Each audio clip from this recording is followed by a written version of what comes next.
ଠାକୁର ସଚ୍ଚିଦାନନ୍ଦ ପରମେଶ୍ୱର ଶ୍ରୀଚରଣ ତଳରେ ମୋର ଶତକୋଟି ସହସ୍ର କୋଟି ଆଭମ ପ୍ରଣାମ ଜଣାଇ ମୁଁ ମୋର କର୍ତ୍ତବ୍ୟନିଷ୍ଠ ହୋଇ କର୍ତ୍ତବ୍ୟ କରିବା ପାଇଁ ଯାଉଛି।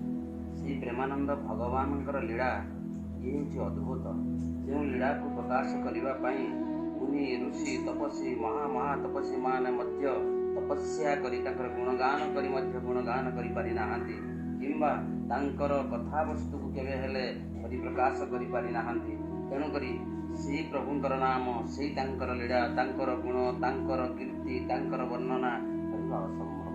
ତଥାପି ଆମେ ଯେତେବେଳେ ଗୋଟିଏ ଚ୍ୟାନେଲଟିଏ ନିର୍ମାଣ କରିଛୁ, ଏଥିରେ ଧର୍ମର ବିଷୟରେ ଏବଂ ତାଙ୍କର ଅନୁଭୂତି ବିଷୟରେ ଭକ୍ତମାନଙ୍କର ଜାଣିବା ପାଇଁ ଆମର ଯେଉଁ ଇଚ୍ଛା ପ୍ରକାଶ କରିଛୁ, ଏହି କଥାକୁ ଆମେ ପ୍ରକାଶ କରୁଛୁ। ତେବେ ଆଜି ଗୋଟିଏ ଉତ୍ତମ କଥା ମୁଁ କହିବା ପାଇଁ ଯାଉଛି। ସେ କଥାଟି ହେଲା, କରି କରାଉ ଥାଇ ମୁହିଁ ମୋ ବିନୁ ଅନ୍ୟ ଗତି ନାହିଁ। ସେ କରାନ୍ତି ଏବଂ କରନ୍ତି, ତାଙ୍କ କଥା ବା ଆମେ କ'ଣ କହିବା? ଯଦି ଯା ମାୟା ଦେବ ଅଗୋଚର, ତାହା ଜାଣିବ ନରଛାର।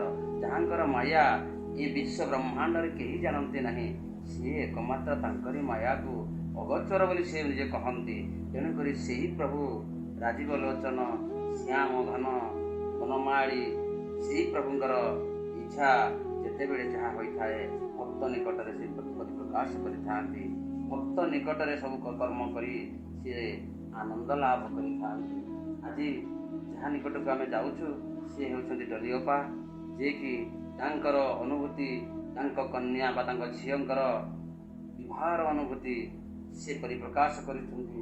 ସେ କିପରି ଭାବରେ ଝିଅକୁ ବିବାହର କରିଛନ୍ତି ଏବଂ ପ୍ରଭୁଙ୍କର ନିକଟକୁ ଯାଇ ସେ କିପରି ଭାବରେ ବିନତି କରିଛନ୍ତି ଏବଂ ସେହି ବିନତି ନ କରିବା ପୂର୍ବରୁ ସେ ପରିପ୍ରକାଶ କରିଦେଇଛନ୍ତି ଯେ ତୁମ ଝିଅ ପାଇଁ ବରପ୍ରାପ୍ତି ପାଇଁ ତୁମେ ଏଥିପାଇଁ ତୁମ ମୋ ନିକଟକୁ ଆସିଛ।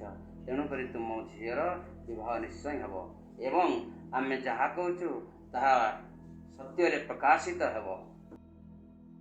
ଦେଖନ୍ତୁ ସେ କି ପ୍ରକାରରେ ଭାବରେ ତାଙ୍କର ବିବାହ ହେଉଛି, ଏହି କଥା ଆମେ ଦଳିଅପାଙ୍କ ପାଖରୁ ଶୁଣିବା।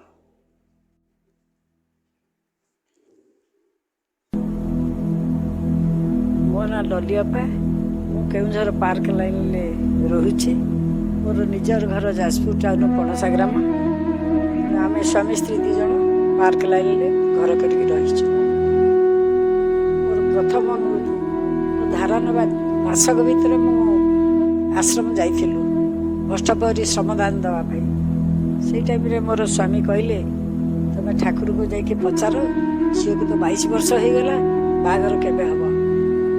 ମୁଁ ଟିକେ ଅମଗତିକି ପ୍ରଥମେ ଯାଇଛି, ଏଇ କଥା ଯାଇକି ପଚାରିବି? ତୁମେ ଯା ପଚାରିବ। ନା ମୁଁ ଯିବିନି, ତୁମେ ଯା।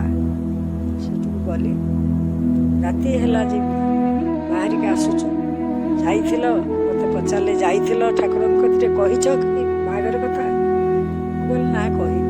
ନା ଚାଲ ଏଇନା ଯିବା ସାଙ୍ଗ ହେଇ। ମୁଁ କହିଲି ନା, ମୁଁ ଏକାଟିଆ ଯିବି। ମୁଁ ଯଦି କହିବି ମୁଁ ଏକାଟିଆ ଯିବି। ସେଠୁ ସେ ଛକରେ ଠିଆ ହେଲେ ଆନନ୍ଦ ବଜାର ପାଖରେ। ମୁଁ ଏକୁଟିଆ ଗଲି। ଯାଇକିରି ଠାକୁରଙ୍କୁ ବସିଥାନ୍ତି ବାରଣ୍ଡାରେ। କହିଲେ, ଅନ୍ତର୍ଯାମୀ, ତମେ ତ ଅନ୍ତର୍ଯାମୀ, ସବୁ କଥା ବୁଝୁଛ, ମୁଁ ତ କିଛି ଜାଣେନି।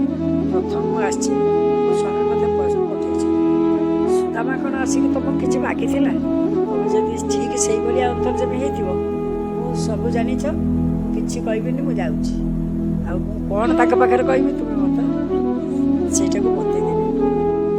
ତାକୁ ଜୁଆର ହେଇକି ଉଠିଲା ବେଳକୁ ରାତି 10ଟା ଟାଇମରେ ଠାକୁର ମୋ ମୁଣ୍ଡ ଉପରେ ସେତେବେଳକୁ ଧଣ୍ଡା ଧରିକି ଠିଆ ହେଇଛନ୍ତି।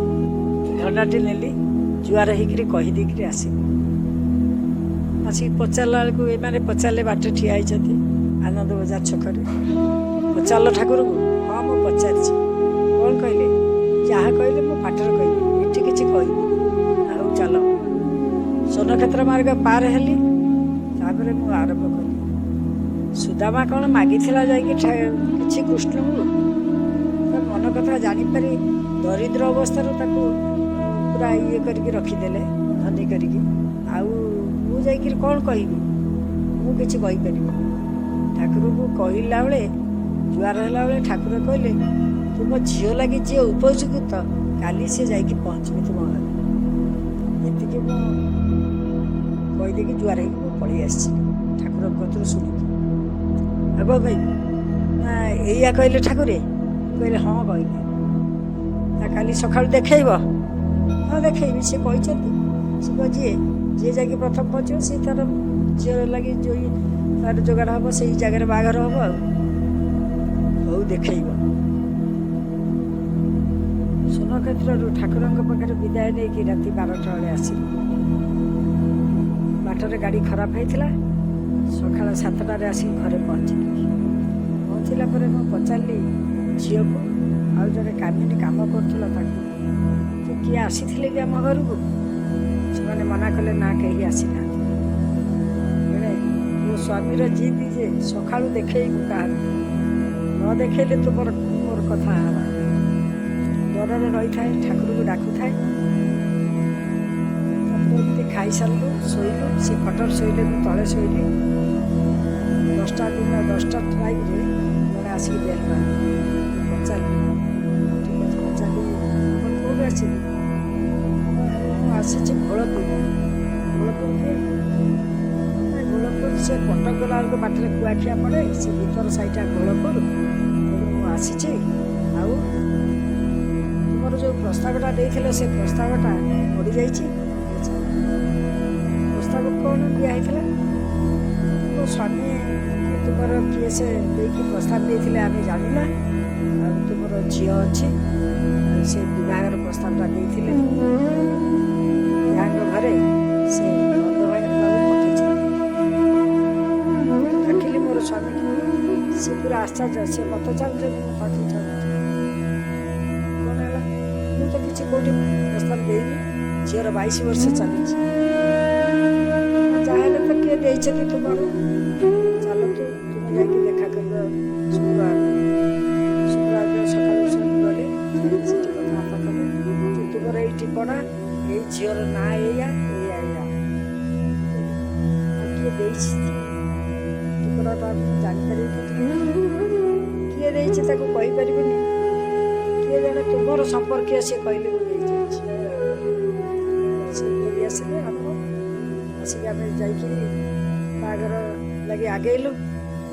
ତାପରେ ମଝିରେ କ'ଣ ଅସୁବିଧାରେ ବାହାଘରଟା ଭାଙ୍ଗିଗଲା। ମୁଁ ଠାକୁରଙ୍କ କତିକି ଗଲି। ଠାକୁର କହିଲେ ବ୍ୟସ୍ତ ହୁଅନି ସେ ମନା କରୁଛନ୍ତି ତ ତମେ ଚୁପ୍ ହେଇକି ରୁହ। ଜୁଲାଇ 13 ତାରିଖ ମୁଁ କଥା ଦେଉଛି ସେଠି ବାହାଘର। ସେଇ ଜୁଲାଇ 13 ତାରିଖରେ ଝିଅର ବାହାଘର ସେଠି। ଆଉ ଜୋଇ ମୋର OMCରେ ରହିଛନ୍ତି। ସେତେବେଳେ ପ୍ରାଇଭେଟରେ ରହିଥିଲେ। ବର୍ତ୍ତମାନ ସେ OMC ଗଭର୍ଣ୍ଣମେଣ୍ଟ ଚାକିରି ପାଇଗଲେ ଭଲରେ ଅଛନ୍ତି। ତାର ଗୋଟିଏ ଝିଅ ଜୋଇ ବି ଅତି ସୁନ୍ଦର